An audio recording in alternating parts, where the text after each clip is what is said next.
Asociación Americana de Diabetes, la IDF también brinda sus propias recomendaciones al respecto de diagnóstico que vamos a nominar muy brevemente.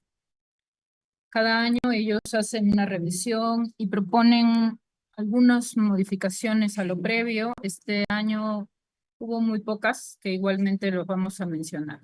Los puntos a tratar en cuanto a diagnóstico, tendremos introducción, definición, criterios diagnósticos y clasificación, y la segunda parte tratará respecto al tratamiento farmacológico de la diabetes en cuanto a generalidades, esquemas de tratamiento, basados en los consensos de la Asociación Europea de Manejo del Estudio de Diabetes, de la Asociación Americana de Diabetes y de la Americana de Endocrinólogos Clínicos, con una breve reseña de los tipos de fármacos. En cuanto a la introducción, en principio la epidemiología, por supuesto, es importante. Diríamos que en lo que corresponde a la mortalidad en nuestro país, la modificación de las causas de mortalidad ha cambiado sustancialmente, ¿no? Si verificamos en los últimos años del siglo XX, eran más bien las enfermedades respiratorias, enfermedades infecciosas en general, las que ocupaban los primeros lugares, mientras que en este siglo, en la década pasada, observamos que a pesar de que seguimos teniendo infecciones respiratorias como primer lugar, desde ya las enfermedades metabólicas y cardiovasculares pasaron a ocupar los primeros sitios. En el Perú, la prevalencia de diabetes es alrededor de 4.5% hacia el 2020 en las áreas costeras, en las áreas occidentalizadas, por así decirlo, mientras que en áreas de selva y costa persiste en este porcentaje. Diríamos que las áreas de costa, los lugares más, digamos, desarrollados han sufrido un incremento todavía mayor de la frecuencia de diabetes determinada hasta un 7%, de los cuales la mayor parte son diabéticos de tipo 2. Hacia el 2018, el cuadro que les mostré, recordarán que fue hasta el 2015, hacia el 2018, la diabetes ocupaba la sexta causa de muerte en nuestro país y lamentablemente tiene un lugar preponderante tanto en enfermedad renal como en asociación a enfermedad cardiovascular, ¿no? Es la sexta causa de ceguera, es una enfermedad que tiene una alta carga económica dentro del sistema de salud.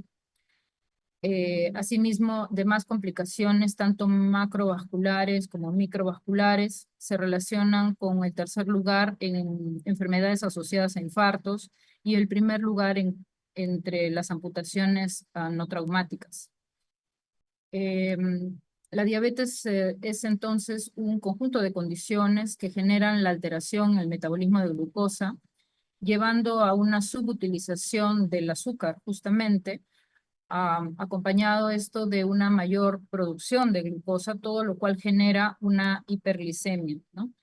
Se asocia también defectos de insulinoresistencia y disfunción de la célula beta, esto último agravado por la glucolipotoxicidad.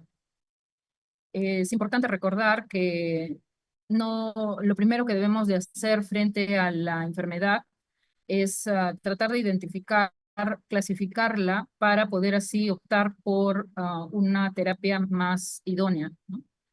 Ah, en cuanto a esta eficiencia en la terapia, lamentablemente tenemos que decir que a día de hoy apenas 50% de los pacientes que atendemos logran un objetivo de glicosilada correcto. Y esto en literaturas peruanas, ¿no? ¿Cuándo tenemos que hacer la detección de la diabetes? Entre los adultos, desde los 35 años, a todos ellos sin mención de peso, y aquellos que corresponden a adultos, pero solo mayores de 18, cuando tienen sobrepeso. También en los casos de síndromes monogénicos, según la historia familiar que traen los pacientes, y en los pacientes con VIH. En aquellos que hacemos la detección, lo hacemos cada 3 años, pero si existen condiciones de prediabetes, el tamizaje debe ser realizado anualmente. Como hemos mencionado, Este tamizaje trianual debe realizarse en todos los mayores de 35 años. Esto recomienda la Asociación Americana en razón de que al detectar más tempranamente la enfermedad se logra reducir evidentemente las complicaciones, ¿no? También en casos de diabetes gestacional, aunque en estos casos también hay que hacer la detección trianual, ¿no?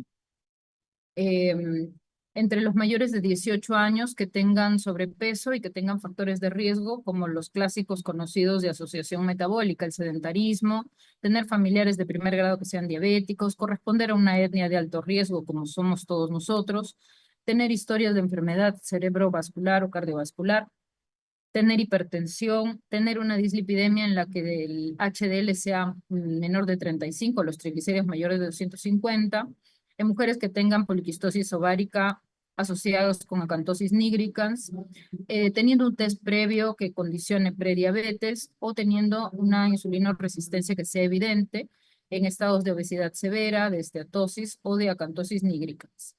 También el grupo de pacientes con VIH antes de iniciar la terapia de alta eficacia, cada vez que se cambia de medicación y 6 meses después de la modificación.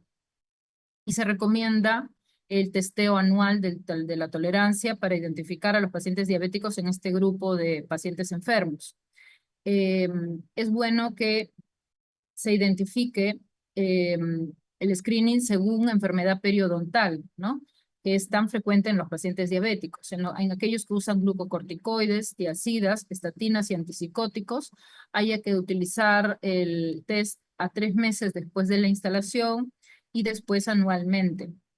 Entre los mayores de 65 años, además de todos estos factores descritos, se agrega aquellos que presentan apnea del sueño. En niños lo utilizamos a partir de los 10 años o al inicio de la pubertad y cada 3 años siempre que haya sobrepeso. Este criterio de sobrepeso es lo que se menciona aquí, que estamos en en el percentil 85 o más de peso para la edad, o si estamos en un percentil de peso para la talla mayor de 120% del peso ideal.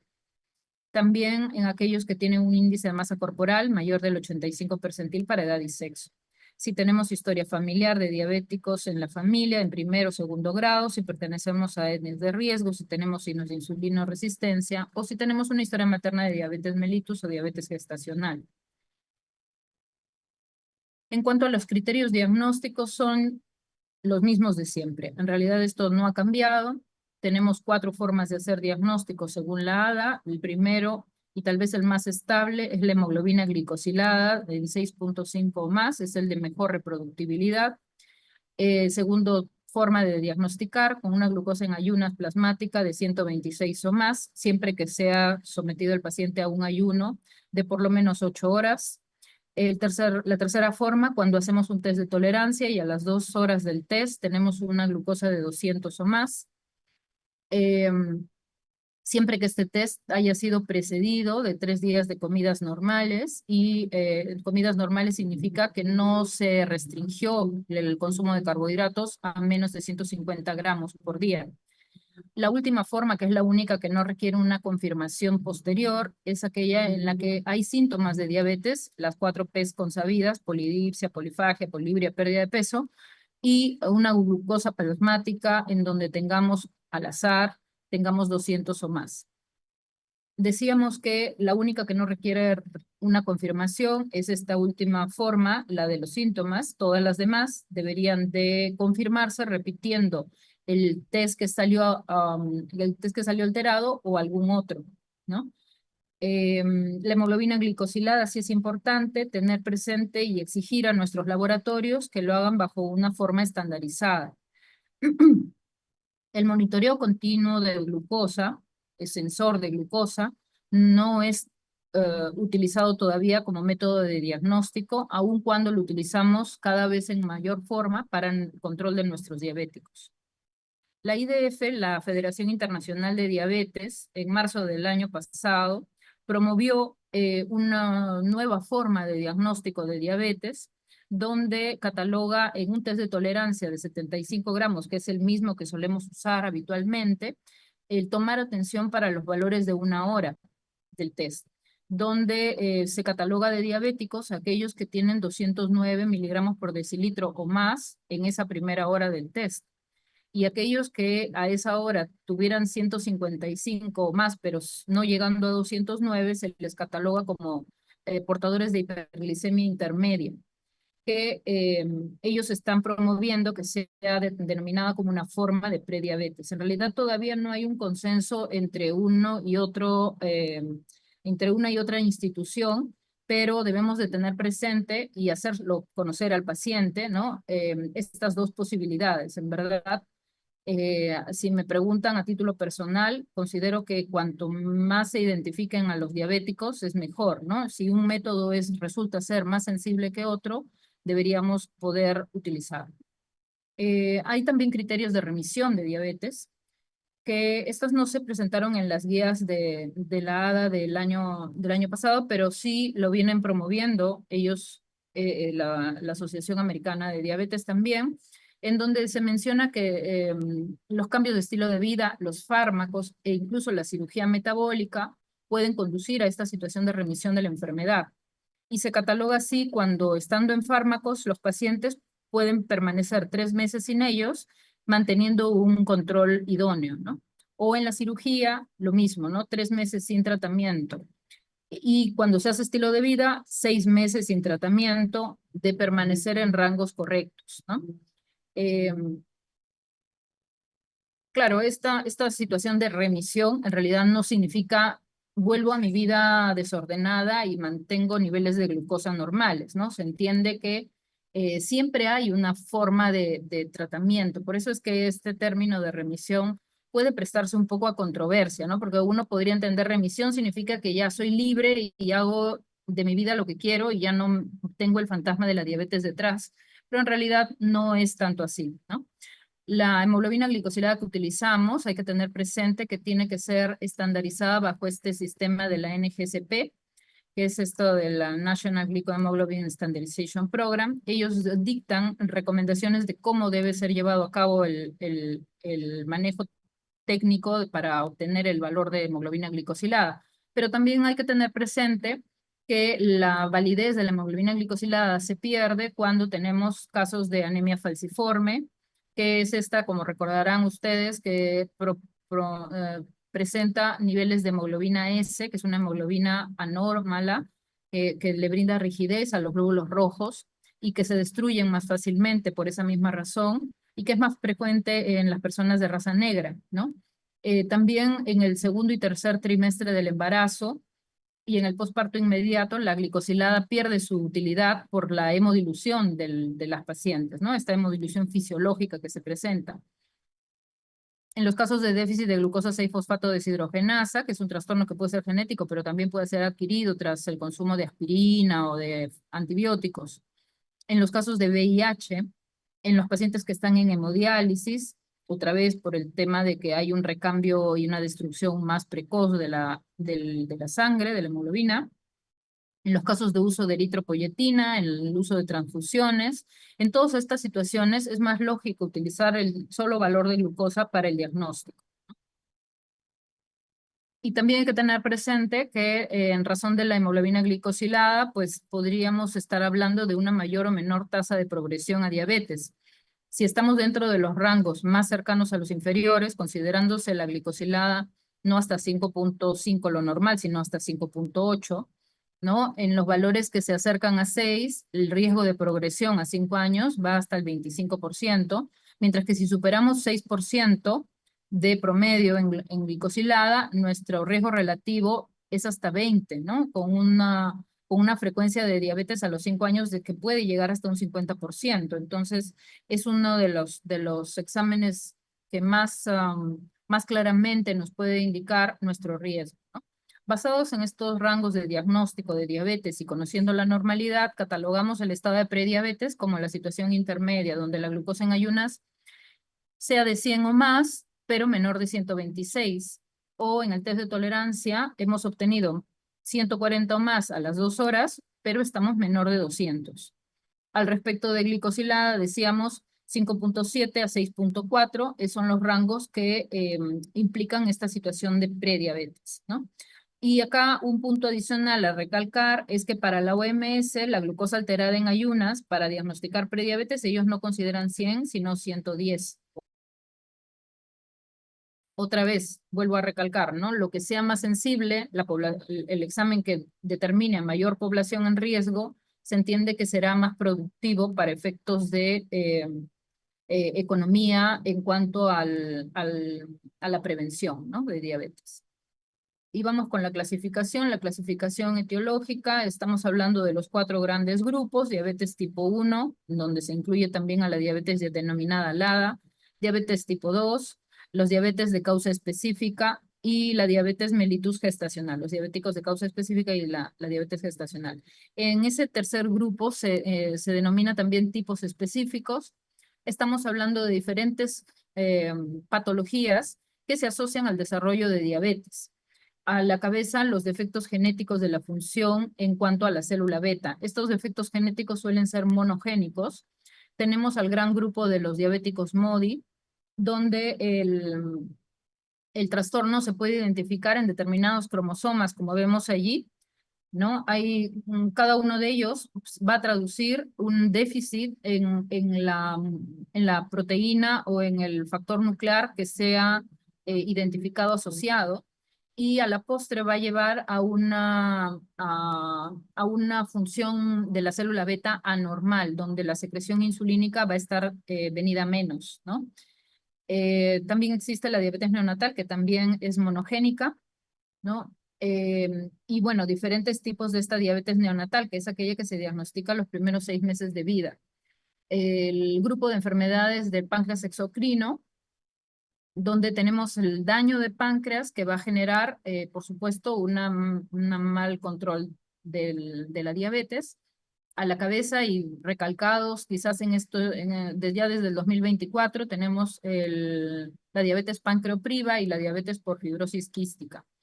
Hay otro tipo específico de diabetes que se relaciona con fármacos, llámese los fármacos relacionados al tratamiento del VIH, fármacos relacionados al tratamiento de cánceres como los melanomas y los cánceres renales, que ahí tenemos a los fármacos inhibidores de punto de control, fármacos asociados al tratamiento de trastornos psicóticos. Los antipsicóticos atípicos son los que se llevan la pauta en cuanto a la asociación a diabetes. Y por supuesto, demás fármacos de uso habitual para las diferentes patologías, trastornos tiroideos, hipertensión, anticonvulsivantes, glucocorticoides. Y aquí en los glucocorticoides se recalca en esta última recomendación no pasar por alto la diabetes post-trasplante o diabetes NODA por sus siglas en inglés. Otros tipos específicos también tenemos las endocrinopatías. Todas las hormonas contrarreguladoras, cuando están patológicamente alteradas, van a asociarse a diabetes. Defectos genéticos en la acción de la insulina, no confundir con los defectos de la célula beta. Estos van al receptor de insulina. Trastornos infecciosos asociados al desarrollo de diabetes, especialmente la diabetes de tipo 1.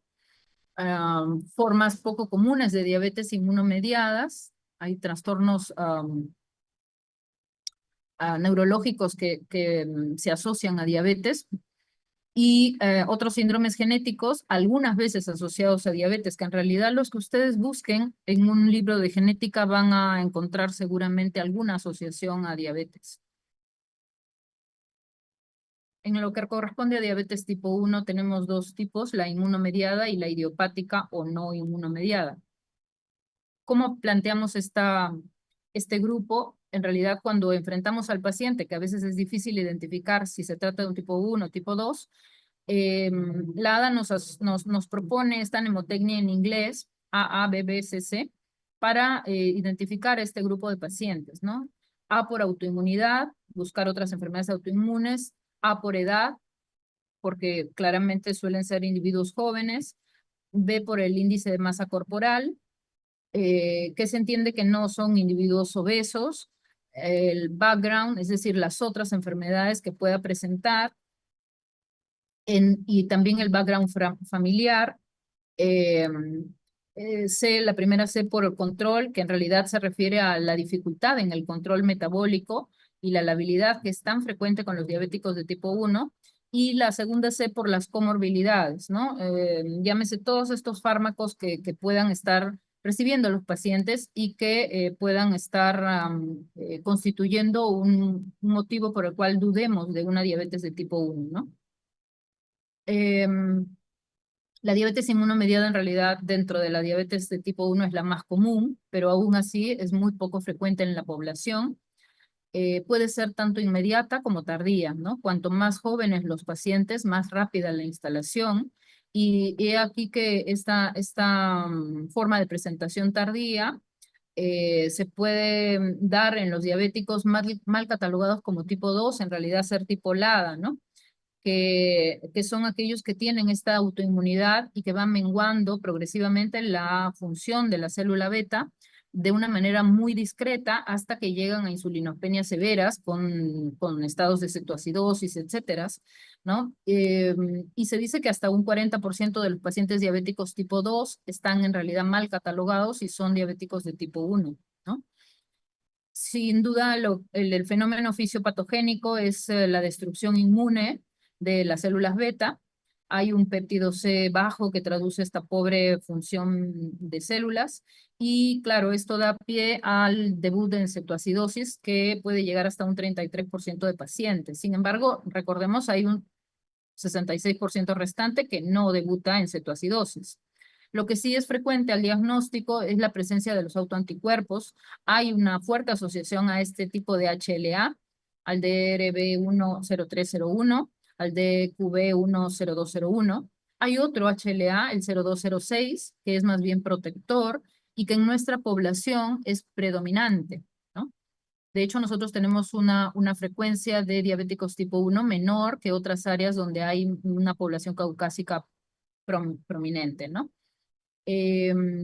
Cuando pensar en un diabético tipo 1, generalmente edad menor de 35 años, debuta con pérdida de peso, un índice de masa corporal eutrófico o hipotrófico, cetoacidosis, glicemias altas al debut en más de 360, antecedentes de infecciones, incluyendo el SARS-CoV-2. La diabetes tipo 1 tiene estadios en donde los estadios 1, 2 y 3 son, digamos, importantes de identificar, aunque a veces es bastante difícil, el paciente ya llega en el estadio 3, ¿no? Se supone que este grupo de pacientes tienen una predisposición genética, ese HLA del cual hemos hablado, y suele ser un precipitante ambiental, generalmente se plantea una infección vírica, la que va a determinar que comience el estadio 1 de la prediabetes, donde lo que va a predominar es la anomalía inmune. En esta situación es común encontrar autoinmunidad, que puede haber uno, dos o más anticuerpos contra las células beta. Sin embargo, no hay ningún trastorno glicémico asociado y el individuo está presintomático, ¿no? No hay ni intolerancia a la glucosa ni glucosa alterada en ayunas. Al pasar el tiempo, el porcentaje de células beta va decayendo y aproximadamente cuando estamos en un 50% de células útiles, comienza la disglicemia, ¿no? Eh, esta situación que aún es presintomática y permanece con esta predominancia de autoanticuerpos, da pie a poder utilizar fármacos preventivos de esa destrucción inmune. El teplizumab, que es un anticuerpo monoclonal dirigido contra los linfocitos CD3, se ha aprobado para uso en este grupo poblacional, ¿no? Los diabéticos tipo 1 en estadio 2, donde todavía no hay diabetes determinada. Claro, el detalle es identificarlos. Por eso, cuando tengan ustedes un paciente diabético de tipo 1, es bueno que busquen entre sus hermanos, ¿no? Si hay los que tienen, digamos, autoinmunidad presente. En nuestro país todavía no tenemos acceso al teplizumab, pero sí podemos hacer el comentario, ¿no? A los pacientes, ¿no? Para que puedan buscar, quién sabe, para cuando ustedes estén ya trabajando como endocrinos, sí puedan brindar ese tipo de medicación al paciente, ¿no? Y en el estadio 3, que ya estamos hablando de una reducción de células beta de alrededor de 10%, ya tenemos una hiperglicemia evidente, tenemos síntomas y, bueno, se cumplen los criterios de diagnóstico de diabetes, ¿no? es aquí que ustedes miden péptido C y van a tener un péptido C menor de 0.6. Perdón. Los marcadores de diabetes, tenemos varios anticuerpos. El que más duración tiene es el anti-GAT65. Duran, dice, hasta 10 años después del diagnóstico. Los otros decrecen rápidamente, pero también deberíamos de tenerlos presentes porque ya sabemos, ¿no? A mayor número de anticuerpos, mayor tasa de progresión, 70% en 10 años, 84% en 15 años, en los individuos que se utilizan. Ya no utilizamos estos anticuerpos contra células de islotes que antes eran tan utilizados por su poca reproductibilidad. Hay que tener en cuenta en los tipo 1 que pueden formar parte de cuadros clínicos poliglandulares, ¿no? Llámese la poliglandular tipo 1, 2 o 3, donde vamos a tener diferentes cuadros autoinmunes asociados, ¿no? La tiroiditis, el Addison, el hipertiroidismo por Graves y enfermedades órgano-específicas, ¿no? Incluso hay diferentes asociaciones de síndromes poliglandulares. El tipo 1, donde tenemos Addison, hipoparatiroidismo y candidiasis como eventos principales, y pueden haber otras enfermedades auxiliares. En el tipo 2 tenemos Addison, enfermedad tiroidea autoinmune y diabetes tipo 1, que es, digamos, la clásica, y pueden haber otros componentes menores del síndrome.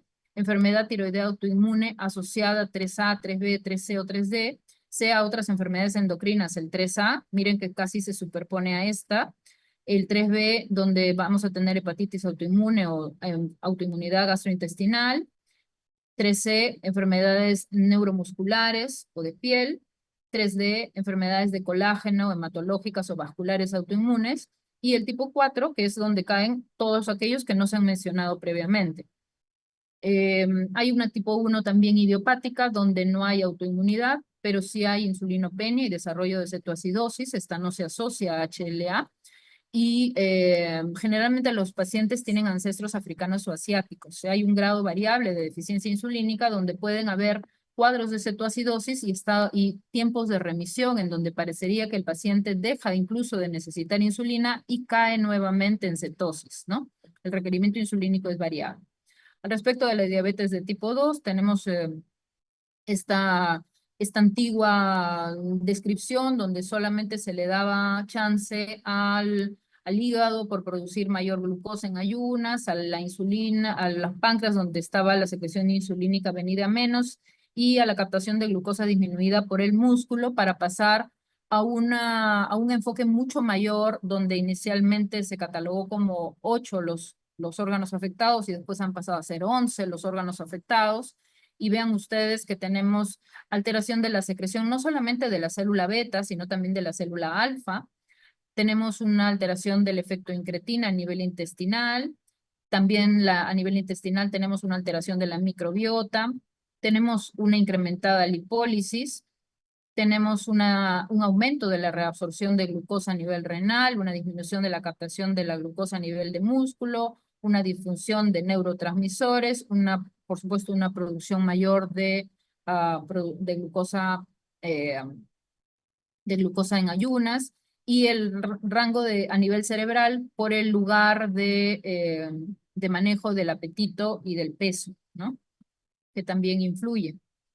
Eh, la diabetes de tipo 2 es, por supuesto, la que más vemos en nuestros pacientes.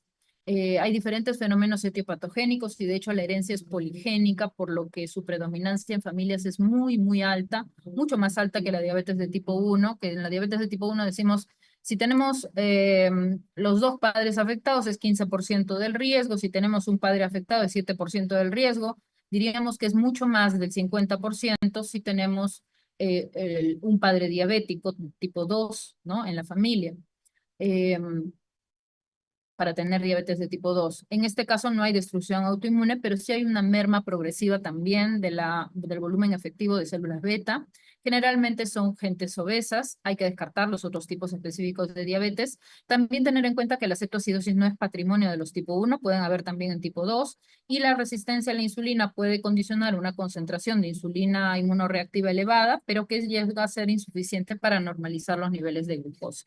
En cuanto a otros orígenes, otros tipos específicos de diabetes, tenemos los síndromes monogénicos que ya habíamos estado comentando someramente al principio, la diabetes neonatal, que es aquella que se diagnostica en los primeros 6 meses de vida, y afecta principalmente al gen que codifica al receptor de la célula beta, el receptor SUBKIR, ¿no? Y por tanto, llega a afectar finalmente ese cambio de potencial de membrana que se necesita para que se bloqueen los canales de potasio, para que se abran los de calcio, para que se mueva todos los microtúbulos y finalmente se dé la excreción de insulina, ¿no? En la célula beta. Este diagnóstico de diabetes neonatal debe contar con un test genético que lo refuerce, ¿no? También el tipo MODY cuenta dentro de estos síndromes monogenéticos. Hay que tener en cuenta que hay que verificar una historia familiar donde no hayan hallazgos típicos ni para diabetes de tipo 1 ni tipo 2. Y tener en cuenta que este grupo de diabéticos pues suele tener hiperglicemias leves, ¿no? Por supuesto, no hay autoanticuerpos aquí. Diferentes genes pueden verse afectados. El MODY de tipo 2 es el que afecta este cromosoma 7, que es el que va a afectar la síntesis de esta enzima, de la glucoquinasa, que como recordarán es aquella que fosforila la glucosa al ingresar, ¿no? Y como no hay es una buena concentración como no hay una buena concentración de glucosa fosforilada, pues tarda un poco a que se dé el cambio de potencial necesario para que haya toda la exposición y liberación de insulina. Es el único tipo de MODY que no requiere medicación. Todos los demás MODYs que afectan, ya vemos, diferentes factores nucleares hepatocitarios, sí lo van a generar. Se les denomina hepatocitarios, pero en realidad actúan en el núcleo de la célula beta, ¿eh? Diferentes tipos de MODY con diferentes genes afectados. Vean ustedes que son todos autosómicos dominantes y en realidad el requerimiento de tratamiento va incrementándose porque en estos grupos que son muy raros hay un deterioro progresivo de la secreción de insulina. El tipo 5 afecta al riñón porque hay un deterioro quístico que no se da por el daño de la diabetes, sino que forma parte del cuadro genético, ¿no? Y en la diabetes neonatal hay también varias formas de esta afectación, suelen ser autosómicos dominantes, hay por ahí uno recesivo y hay otro ligado al X.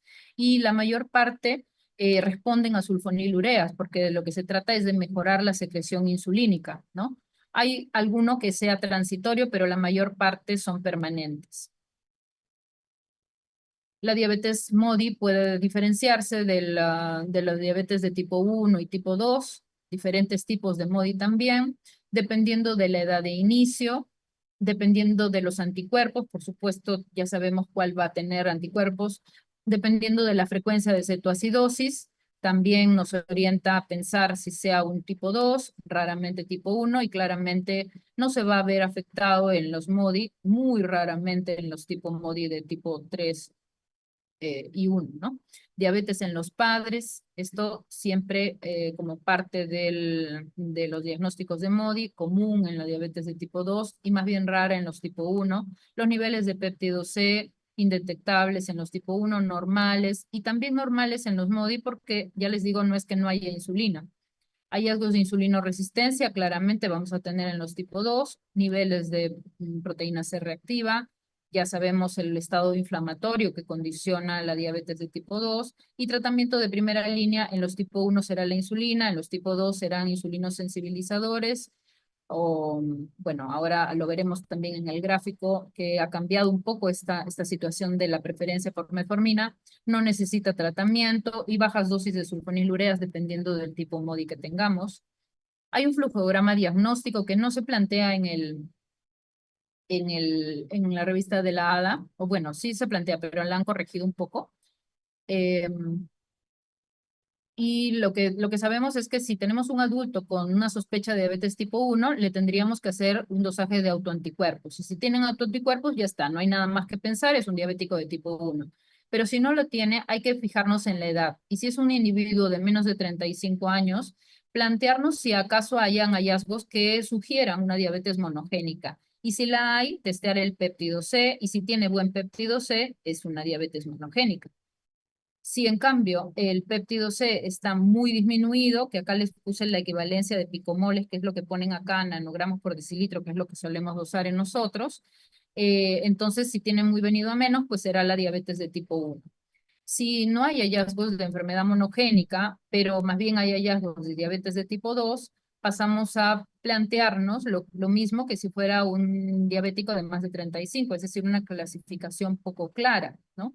En esa clasificación poco clara, tendríamos que verificar el péptido C cada 3 años, ¿no?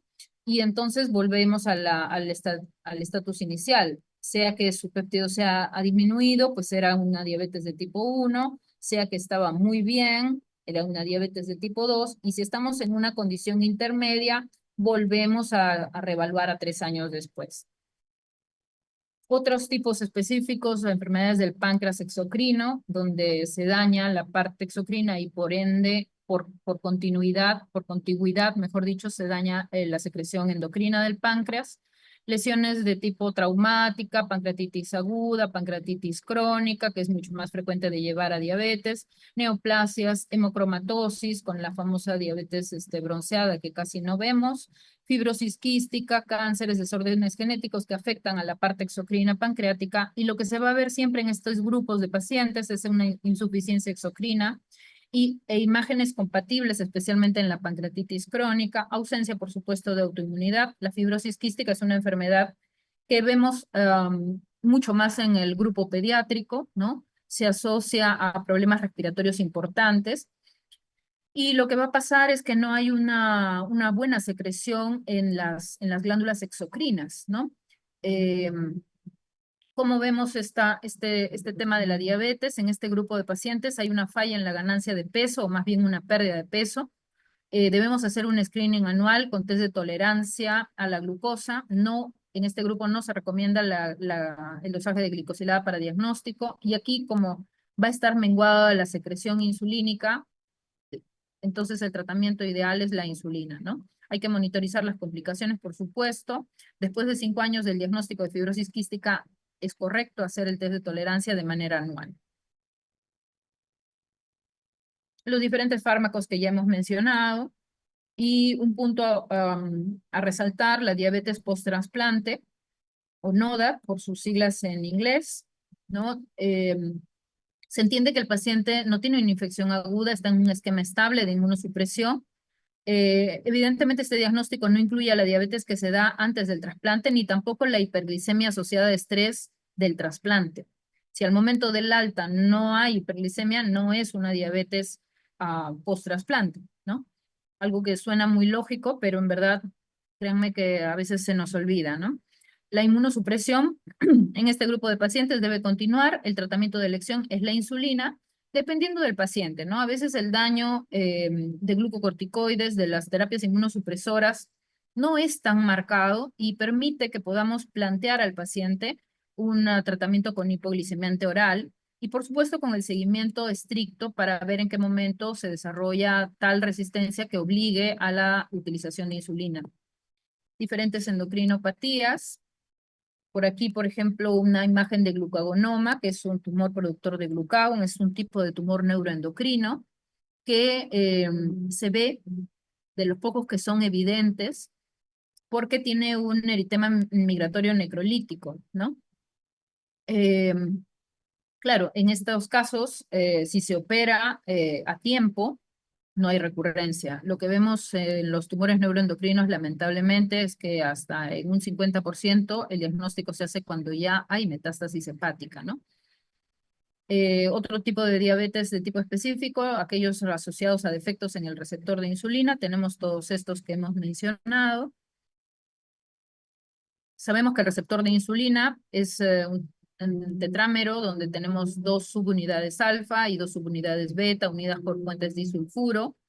La insulina se asocia y de esto da lugar a una fosforilación consecutiva, en donde hay una cascada de segundos mensajeros que puede tener un efecto mitogénico si va por la vía de la MAP quinasa, o un efecto metabólico si va por la vía del inositol trifosfato, ¿no? donde va a dar lugar a la exposición de la glucogenosintasa, ¿no? A la síntesis de elementos de reserva energética para la célula, ¿no? Para la célula blanca. Dependiendo de dónde sea el daño, entonces se va a manifestar diferentes enfermedades asociadas a este receptor afectado, ¿no?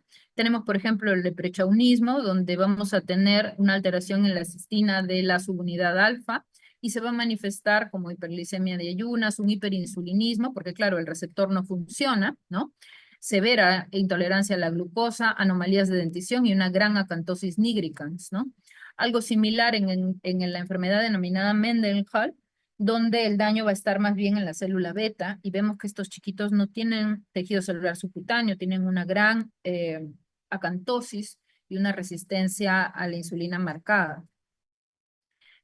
También hay algunos fármacos que pueden generar algo similar, ¿no? Por ejemplo, los inhibidores de proteasas pueden originar este tipo de lipohipertrofia central y más bien lipoatrofia periférica, ¿no? Hay enfermedades congénitas como el Berardinelli-Sei que en donde el déficit es de esta enzima, ¿no? La acilglicerol fosfato aciltransferasa, que va a producir triglicéridos elevados, pero una gran resistencia a la insulina, con la consecuencia de estos triglicéridos depositándose en hígado y dando lugar a una gran esteatosis con miocardiopatía y una hipoleptinemia, porque claro, no hay tejido celular subcutáneo que produzca la leptina, ¿no? Otras enfermedades endocrinas como el Cushing, donde vamos a tener pues todos los efectos de este contrarregulador muy marcados, ¿no? También va a haber una hiperglucagonemia secundaria a la falta de nutriente a nivel de la célula, ¿no? Se asocia en un 15% a diabetes, los Cushing, pero lamentablemente a pesar de que se remita el Cushing, 10% de estos pacientes pueden quedar con diabetes, ¿no? Un punto importante a resaltar es que en los casos de Cushing ectópico, aquello que no se produce, o sea, en la ACTH normalmente ya sabemos que se produce a nivel hipofisiario, pero cuando tenemos producciones ectópicas de ACTH, como en los tumores neuroendocrinos productores de ACTH, 100% de ellos van a ser diabéticos. Es un cuadro bastante más agresivo de Cushing en esos casos. Infecciones virales que se pueden asociar a presentación de diabetes, formas raras. Acá un jovencito afectado por este síndrome de Stigman, que es un síndrome de hombre rígido, donde hay movimientos muy limitados y mucha rigidez. Estos chicos tienen anticuerpos anti-GAP presentes. También la presencia de anticuerpos antirreceptor de insulina forma parte de estas formas raras inmunomediadas. Y otros síndromes génicos, como este de acá, que es el Prader-Willi, ¿no? Donde tenemos una obesidad marcada por una hiperfagia muy importante, con una asociación a hipogonadismo, incluso micropenes, ¿no? Microdactilia también suele haber y retardo mental en este grupo de chicos, ¿no? El último grupo es la diabetes gestacional. Importante recalcar, como antes decíamos, diabetes gestacional es toda aquella que se desarrolla a intolerancia a la glucosa reconocida por primera vez en el embarazo, así a secas. Ahora no, eso corre solamente para el segundo o tercer trimestre de la gestación. Aquellas mujeres que son diagnosticadas de diabetes en el primer trimestre son en realidad diabéticas del tipo 2. Antes de las 15 semanas se debe evaluar los factores de riesgo para diabetes y hay que considerar el testear por diabetes, realizar un test de tolerancia habitual, si es que cumplen los diferentes criterios de riesgo. Y claro, si cumple los valores de diagnóstico para diabetes, se trata de una diabetes a secas, ¿no? No es diabetes gestacional. Puede haber que encontremos valores que no corresponden al diagnóstico de diabetes, pero son anómalos y esto se denomina metabolismo anormal de glucosa temprano durante la gestación, pero no caen todavía dentro del diagnóstico de gestación, de diabetes gestacional, perdón. Puede identificar, claro, alto riesgo para diabetes gestacional y bueno, ya les digo que el screening en primer trimestre se hace con el test de tolerancia habitual, ¿no? Pero para diagnosticar diabetes gestacional hacemos el screening entre las 24 y 28 semanas. Evidentemente se trata la diabetes gestacional por sus riesgos, ¿no? Hay un riesgo incrementado de preeclampsia, hay riesgo de macrosomía, distocia de hombros e incluso muerte perinatal, ¿no? Factores de riesgo para diabetes, bueno, más o menos son los mismos que ya hemos comentado, factores de riesgo para otras personas con diabetes. Y los métodos de diagnóstico en la diabetes gestacional, hay diagnóstico por un solo paso, donde hacemos el test de tolerancia y resulta que la mujer tiene 92 o más en ayunas, o 180 o más a la hora, o 153 o más a las 2 horas. Basta uno de ellos para que se diagnostique diabetes. El método de diagnóstico en 2 pasos es que si no hay factores de riesgo, nos esperamos hasta las 24 a 28 semanas y hacemos un dosaje de glucosa 1 hora después de que la mujer ha consumido 50 gramos, no 75, que es el test de tolerancia habitual, 50 gramos de azúcar diluida, y entonces a la hora tendrá 140 o 130 o 135. Cualquiera de estos valores obliga a realizar el segundo paso, que en ese segundo paso, si hemos utilizado el primero de 50, tendríamos que irnos al test de tolerancia de 100 gramos. Y el test de tolerancia de 100 gramos mide hasta 3 horas, en donde el criterio de diagnóstico será si tiene 95 más en ayunas, 180 más a la hora, 155 más a las 2 horas, no 153, y 140 o más a las 3 horas. Como ven, hay una discrepancia entre estas dos formas de diagnóstico. Esta está dada por la International Association Diabetes Pregnancy Study Group, y esta está dada por los criterios de Carpenter y Custa, ¿no? Depende de ustedes, del médico tratante, del ginecólogo tratante, saber cuál va a usar.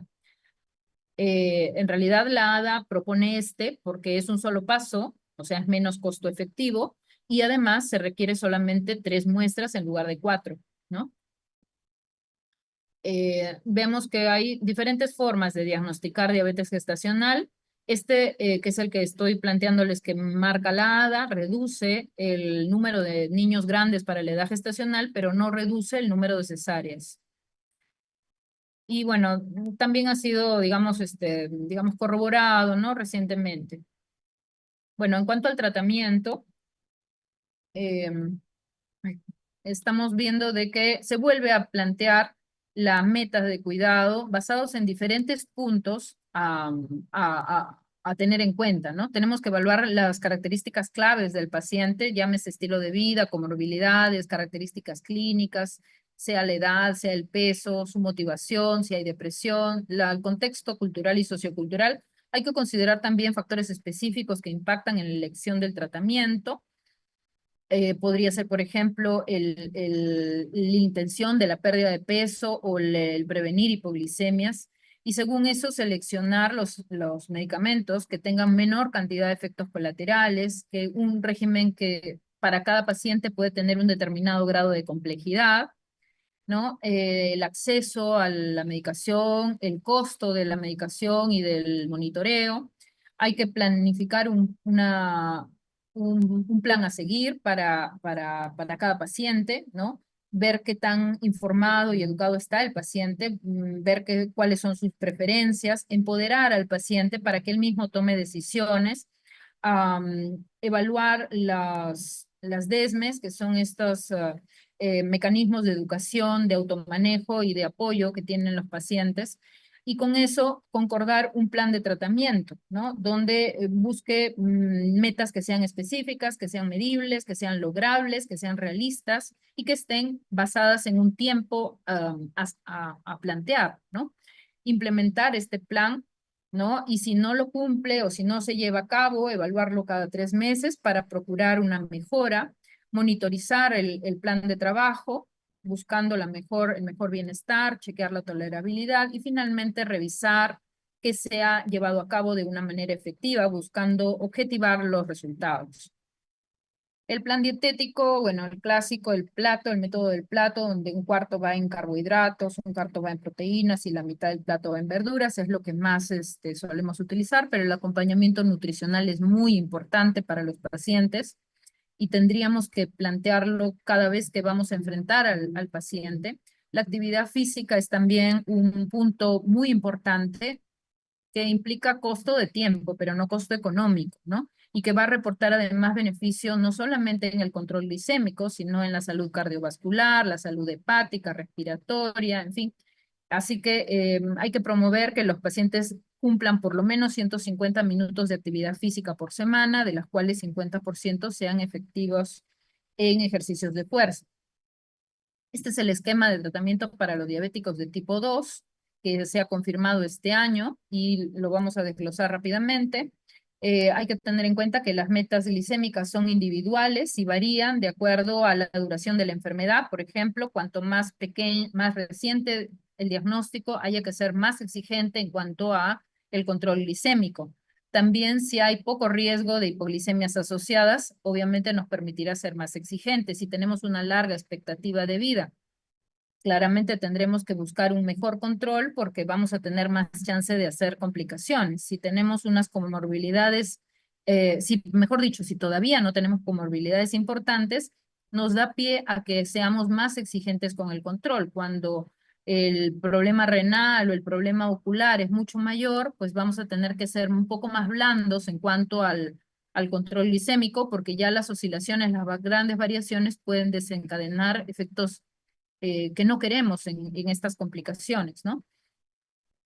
Ver si hay o no complicaciones vasculares establecidas nos va a permitir ser más laxos o menos en cuanto al control, obviamente la preferencia del paciente y ver qué tanto tiene fuentes de apoyo alrededor. Eso, por supuesto, va a ser muy importante en cuanto a elección.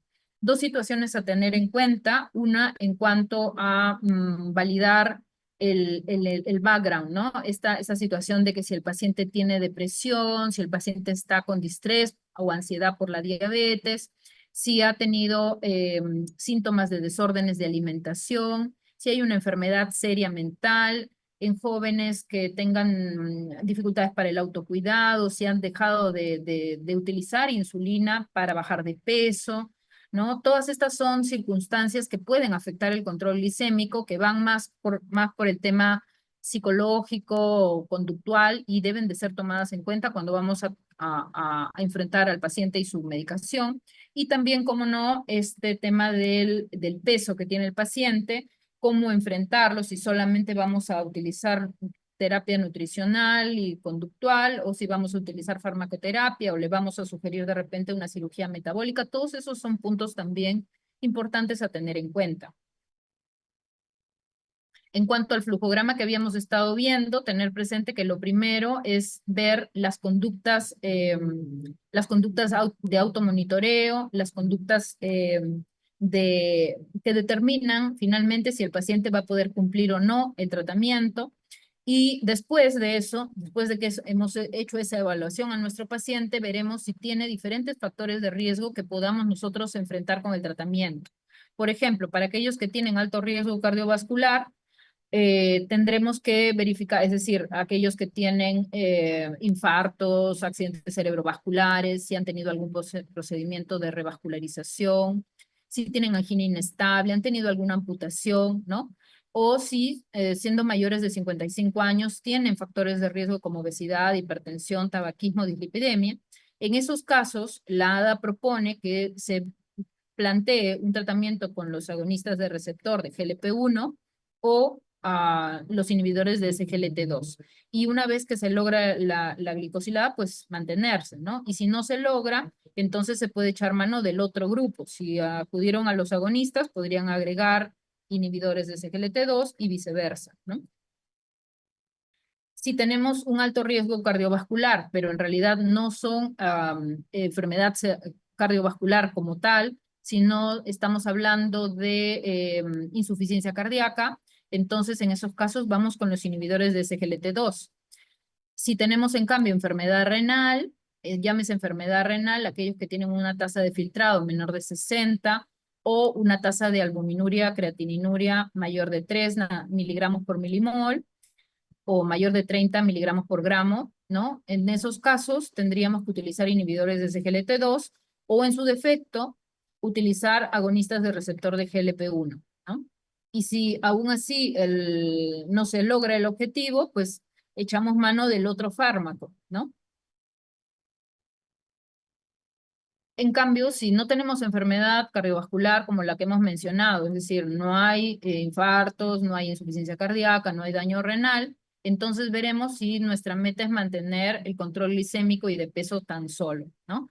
Entonces, para el manejo glicémico, fíjense que recién aquí aparece la metformina, cuando antes la poníamos acá junto con estas conductas de primera línea, ¿no? Eh, la metformina o agentes de combinación, priorizando el evitar la hipoglicemia, ¿no? Y entonces lo que tenemos aquí es que de muy alta eficacia para bajar la glucosa, otra vez aparecen los inhibidores los agonistas de receptor de GLP-1, como el dulaglutid, el semaglutid, la tirzepatida, la insulina también, o la combinación de estos dos, que hay inyectables que combinan agonistas de receptor de GLP-1 y la insulina, ¿no? De alta eficacia tenemos otra vez a los agonistas de receptor, a la metformina, a los inhibidores de SGLT2, aquí aparecen las sulfonilureas y las tiazolidinediones. Y los de intermedia eficacia, estas incretinas que van a inhibir a la dipeptidildipeptidasa 4, ¿no? Si nuestra meta es mantener el peso, entonces deberíamos de procurar, por supuesto, estilos de vida que eviten el sobrepeso, ¿no? Y considerar medicación para pérdida de peso. Y si tenemos una falla en esto, pues considerar también incluso la cirugía metabólica, ¿no? Cuando estamos además procurando terapias de disminución de glucosa, habrá que ver si estas tienen la eficacia para la pérdida de peso, que entre las muy altas, otra vez, estamos con la semaglutida y tirzepatida, alta eficacia para la pérdida de peso, la dulaglutida y la liraglutida, que estas dos las tenemos en nuestro medio. Estas no están aprobadas todavía entre nosotros por DIGEMIT, que es la Dirección General de Medicamentos y Drogas. Y de eficacia intermedia, los agonistas de receptor que no están ya listados, como el alixixenatida, por ejemplo, y los inhibidores de SGLT2, neutrales frente a la ganancia de peso, los inhibidores de DPP4 y las metformina. En la parte final de ese gráfico, recordar que siempre sí hay reducción cardiorrenal o se necesita una reducción del control glicémico, pues entonces echamos mano otra vez de lo que estaba al principio, ¿no? De verificar si hay alguna barrera en cuanto al automonitoreo, en cuanto a las conductas, si se puede ayudar al paciente con alguna tecnología para el manejo de la glucosa, ¿no? Identificar si hay algo que se pueda hacer dentro del equipo multidisciplinario para mejorar el tratamiento, ¿no? Y esto es, bueno, toda la lista de fármacos que tenemos, que no lo voy a mencionar, porque ya los vamos a poner aquí uno por uno. No uno por uno, los grandes grupos, ¿no? La metformina tenemos aquí, bueno, es súper conocido, ustedes ya llevaron fármaco, así que yo esto ya directamente casi lo podría soslayar. Puntualizar nada más que está contraindicada en tasas de filtrado de menores de 30. Cuando ya tenemos la tasa de filtrado menor de 45, tenemos que bajar a menos de 1000. Y si llegamos a una tasa de filtrado glomerular menor de 30, tenemos que descontinuar, ¿no? Puede ocasionar, claro, diarreas, náuseas y dispepsia hasta en un 30% de casos. Al principio suele ser que esto se autolimita, aunque no en todos los casos se autolimita. Puede causar déficit de B12 y de ácido fólico. Hay que ir seriando en los pacientes que reciben este fármaco. Tiene una buena eficacia en cuanto a reducción de glicosilada y aún no se apoya el uso de metformina durante la gestación. Se puede utilizar durante la gestación en los 2 primeros meses, pero no después. Todavía hay mucha discrepancia, ¿no? No es que esté vedado, pero digamos que se asocia a un peso al final del tratamiento de la gestación, que es un peso pequeño, y además hay una mayor frecuencia de partos pretérminos cuando se usa metformina. Por eso hay mucha discrepancia todavía. Hay grupos que la avalan en razón de su costo y hay otros grupos que no. El grupo de incretinas, ya sabemos que el efecto incretina es esto de que la glucosa se tiene un mejor control cuando es una glucosa ingerida frente a una glucosa endovenosa, ¿no? Y este beneficio se da por el efecto de las sustancias que son liberadas cuando la glucosa es ingerida. Estas sustancias son las denominadas incretinas y son el péptido insulinotrópico dependiente de glucosa o GIP, y el GLP o glucagon-like peptide tipo 1, ¿no? Son secretados muy rápidamente, ¿no? Son rápidamente hidrolizados por la dipeptidilpeptidasa 4. Y claro, en la diabetes de tipo 2 se sabe que este efecto incretina está muy venido a menos o está directamente ausente, ¿no? Y es esta una de las vetas de tratamiento actuales que ha demostrado ser de las mejores para el tratamiento de la diabetes, ¿no? Hay varios de ellos, todos estos que pongo acá, ¿no? Este de acá, el tercipatida, no es en realidad un agonista del receptor de GLP-1 solamente, sino que es un agonista dual, actúa sobre el receptor de GLP-1 y sobre el receptor de GIP. Resisten la degradación enzimática y por lo tanto prolongan este efecto incretina. Están contraindicados en falla renal de menos de 30 mililitros minuto de tasa de filtrado, no se pueden utilizar, excepto y el único, el dulaglutide, que se puede utilizar hasta 15 mililitros minuto, ¿no? Además, todos ellos, excepto el exenatide, tienen un efecto favorable en cuanto a la pérdida de peso, ¿no? Incluso se dicen que es casi equiparable a las cirugías bariátricas para el caso del tirzepatide, ¿no? Y la semaglutide, que semaglutide es el único de las incretinas que es también tanto parenteral como oral, ¿no? Eh, bueno, disminuyen el peso corporal, mejoran esta secreción insulínica, también disminuyen la presión arterial. En general es bien tolerado la medicación, pero cada vez que se hace un incremento de dosis se presentan náuseas, que son los más frecuentes, ¿no? O pueden haber mucha dolorabilidad abdominal, ¿no? Una sensación como de, de, de que no se tolera el alimento incluso, ¿no? Y esto va menguando en la medida en que el paciente persiste en el uso, ¿no?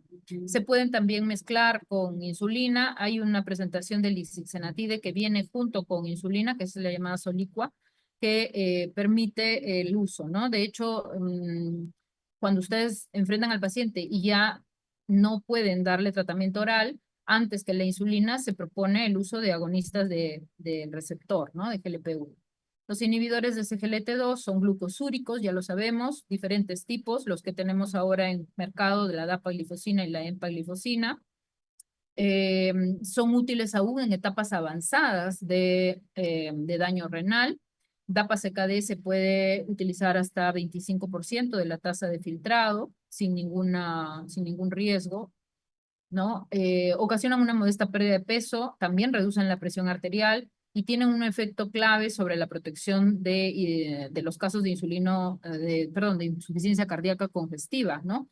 Con la fracción de eyección conservada o con fracción de eyección reducida, ¿no? Entonces, en verdad son muy útiles en estos casos, ¿no?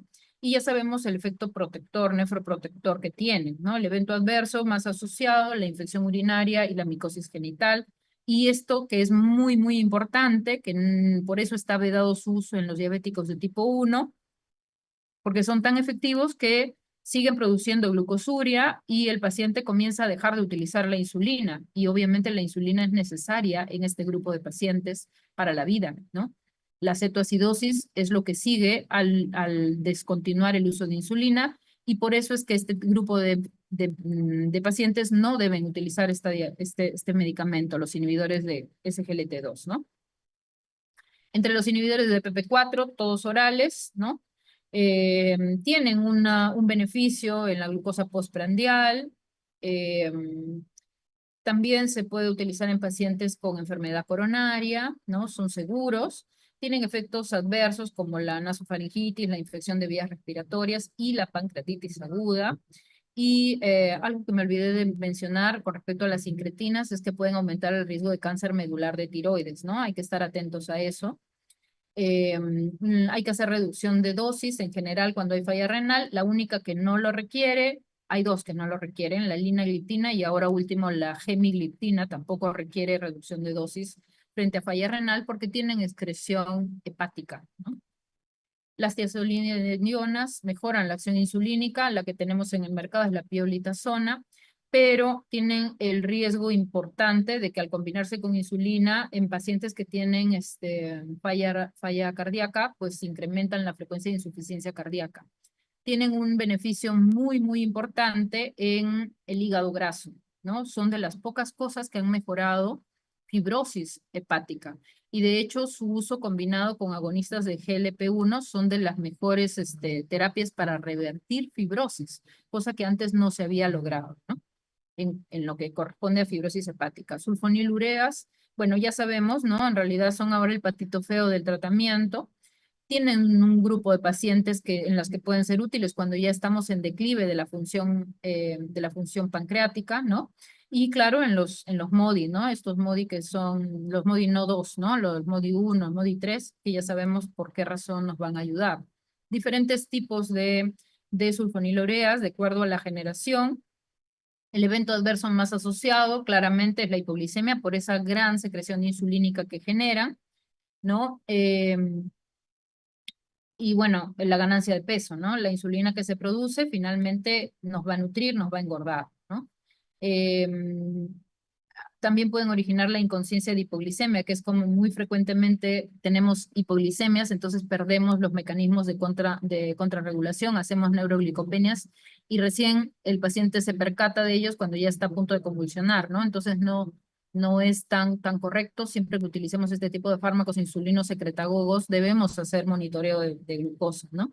Las meglitinidas también son insulinos secretagogos, ¿no? Ya no las tenemos en el mercado, pero en Estados Unidos todavía existen, ¿no? Y claro, tienen la ventaja de que solamente liberan insulina en respuesta a la concentración de glucosa en célula beta. Por lo tanto, si el paciente no come, no producen hipoglicemia, ¿no? Lamentablemente ya no las contamos entre nosotros. Al respecto de la insulina, pues ya sabemos, ¿no? La insulina es una hormona anabólica, ¿no? Que se genera en la célula beta en respuesta a la unión a glucosa, ¿no? Eh, una vez que la glucosa cambia, pues, esta no es la célula beta, ¿eh? Una vez que la glucosa cambia, eh, se produce el cierre de los canales de potasio, se produce la apertura de los canales de calcio, el calcio calmodulina da lugar a la movilización y liberación de la insulina a la sangre. La insulina ingresa a su receptor, da lugar a toda la secuencia de eventos que van a producir que las células expongan sus receptores GLUT para que ingrese la glucosa y puedan generar energía a la célula, ¿no? Es muy importante cuando se utiliza insulina que tengamos automonitoreo, ¿no? Antes, cuando no había la insulina, pues los sujetos sencillamente se morían. Este fue el primer sujeto que utilizó insulina en el año 1922, que la insulina se produjo en el año 1921 y llegó a vivir hasta los 27 años gracias a eso. Antes se moría la gente, ¿no? Ahora se utiliza mucho el automonitoreo con el sensor de glucosa, con los lectores de glucosa, ¿no? Y esto es el tiempo en rango que adoptamos, ¿no? Dependiendo del individuo que recibe el sensor, ¿no? Antes decíamos glicosilada menor de 6,5, glicosilada menor de 7, menor de 8, de acuerdo a nuestros pacientes. Ahora con los sensores decimos tiempo en rango de más de 70% para los diabéticos de tipo 1 y tipo 2 bien controlados, jóvenes, apenas un 25% de tiempo mayores de 180 y solamente menos de 5% más de 250 en sangre. También lo mismo, ¿no? Menos de 5% para hipoglicemias, menos de 1% para hipoglicemias severas. Cuando los diabéticos son de tipo 2 ya mayores, nuestro tiempo en rango en realidad podría llegar a ser hasta 50%, hasta tiempo en rango considerado de 70 a 180, más de 180, pero menor de 250 hasta un 50% y un 10% de veces hasta 250. Y cuando estamos en una diabética gestante, tenemos más de 70% de tiempo en rango, pero el tiempo en rango, vean que es mucho más estrecho, de 63 a 140, mientras que apenas un 25% de veces de glucosa alta, considerando glucosa alta más allá de 140 y muy poca frecuencia de hipoglicemias. Y cuando estamos ante una diabetes gestacional, nuestro tiempo en rango, fíjense que es mucho mayor, casi el 95%, con un muy poco porcentaje de 140, mayor de 140 y muy poco porcentaje de hipoglicemias. Es decir, este tema de los sensores de glucosa nos ha ayudado a ver qué tan eficaz tenemos que lograr ser con nuestro tratamiento, ¿no? En realidad ha habido bueno, una evolución de las formas en que se obtiene insulina. Al principio esto lo de Benting y como era Best y Banting, que fueron los primeros que sacaron la insulina del perrito, ¿no? Después hubo insulinas animales, insulina humana recombinante, insulinas análogas de acción rápida, análogas de acción lenta, basales, y ahora que se utilizan los análogos de nueva generación, ¿no? Estas son las insulinas análogas de acción ultra rápida. Ya ven ustedes qué rápido que comienzan, cuánto es el pico y la duración de acción, que llega hasta las 4 horas. La insulina regular o insulina rápida o insulina cristalina, que es la antigua insulina rápida que todos usamos, que bueno, usamos todos, digo yo, porque en los hospitales de MINSA y Seguridad Social sigue siendo muy utilizada, pero hay insulinas ultra rápidas, como estas tres que he puesto, que vean ustedes, empiezan muy rapidito de acción y en realidad casi no actúan después de las 4 horas. También hay insulinas de acción intermedia y acción prolongada, ¿no? La insulina humana, ¿no? Que tiene dímeros y tiene hexámeros en solución. Está la glargina, que es un análogo donde se cambió dos argininas por una glicina, ¿no? De la insulina humana, y entonces eso promueve que esta dura 24 horas, mientras que la insulina humana dura solo 12. Y está la insulina de Temir y la insulina de Gludec. La de Gludec es glargina U300, es también de acción prolongada, dura 70, no más de 72 horas, alrededor de 5 días dura la acción de estas dos, la de Temir y la de Gludec. Y de Temir se llama de Temir porque se asocia a un ácido mirístico, ¿no? Y asocia también una treonina. Y entonces eso permite que la duración sea muy prolongada, tiene una gran estabilidad, ¿no? No quiere decir que se aplica cada 5 días, sino que se logra una estabilidad hacia el 5.º día de tratamiento y después pueden ustedes aplicársela no exactamente a las 24 horas, sino puede ser a las 27, 28 o 23 o 26 y no va a pasar nada, va a seguir con su misma concentración, por lo que el riesgo de hipoglicemias es muy poco, muy poco. En cambio, la intermedia o NPH, que es la que siempre usamos entre estratos más pobres, pues tiene una acción de 12 horas, tiene un pico, con lo cual el riesgo de hipoglicemia es un poco mayor, ¿no? Y la de Temir, que tiene una duración de 24 horas, algunas veces puede utilizarse incluso cada 12, hay pacientes que pueden llegar a necesitar cada 12 horas. Perdón, les dije que de Gludec es la de Gludec y la glargina U300 son las que duran este tiempo prolongado. De Temir dura 24 horas. Hay algunos pacientes que lo usan y les dura solo 12. Esta es aprobada para el uso en gestantes, al igual que glargina normal, glargina U100 también es aprobada para el uso en gestantes. La NPH, por supuesto, también se puede utilizar en gestantes, ¿no? Y bueno, esto es nada más que para mostrar los beneficios y dificultades de la forma de aplicación de la insulina, ¿no? Cuando utilizamos una insulina de acción larga con una insulina de acción rápida, ultra rápida, en forma en forma de un monitoreo constante, ¿no? Tenemos una gran flexibilidad en nuestro tratamiento y un poco de riesgo de hipoglicemia, pero lamentablemente el uso de estos análogos aumenta los costos, ¿no?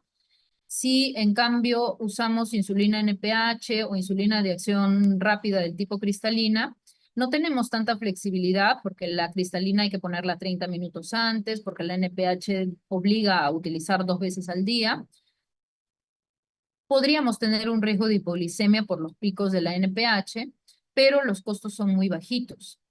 Podríamos utilizar 2 inyecciones de esta con la insulina rápida, que puede ser premezclada también, donde ese premezclar, porque hay presentaciones de premezclas, la 70-30, por ejemplo, ¿no? Donde viene 30% de cristalina y 70 de NPH, nos brinda una menor flexibilidad con un pobre riesgo de hipoglicemia y un muy bajo costo.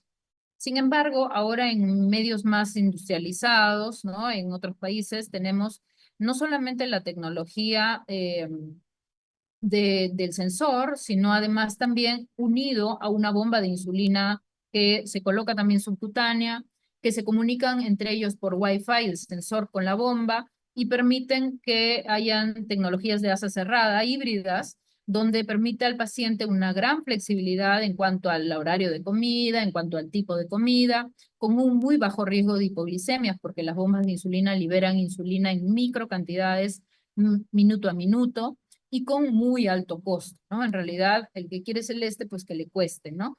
Pero cada vez esto, digamos que está más en boga en medios de mayor poder económico y entre nuestros pacientes también lo vemos, aunque no son la mayoría, claramente, ¿no? Hay nuevas insulinas que seguramente van a salir al mercado muy pronto. Esta Icodec ya está siendo promocionada. Acá no está la insulina, no debería de estar ya la insulina inhalada porque ya desde hace 2 años está en el mercado. Tiene el beneficio de que no produce aumento de peso, pero solamente brinda insulina prandial, ¿no? Solamente es insulina rápida para antes de los alimentos. No da insulina basal, está inhalada, ¿no? Y claro, no se puede utilizar cuando hay EPOC, ¿no? Estas otras son insulinas ultra rápidas, ¿no? Ya ven ustedes Faster Aspar, que comienza en 2 minutos y medio, y esta Lispro ABC comienza en 1 minuto después de la aplicación, y en cambio esta Icodec es una insulina de acción súper prolongada, donde se une a este ácido graso, y el unirse a un ácido graso le brinda mucha estabilidad, y por lo tanto permite un tiempo de acción muy prolongada de casi una semana, ¿no? Estas sí dicen que se va a poder aplicar una vez por semana, ¿no? También hay las asociaciones con agonistas de GLP-1, como les comenté, ¿no? Y bueno, aquí termina mi charla, a tener en cuenta que tenemos diferentes formas de tratamiento para los diferentes pacientes que enfrentamos, ¿no? Si tienen alguna pregunta, y si no, pues terminaríamos acá la clase.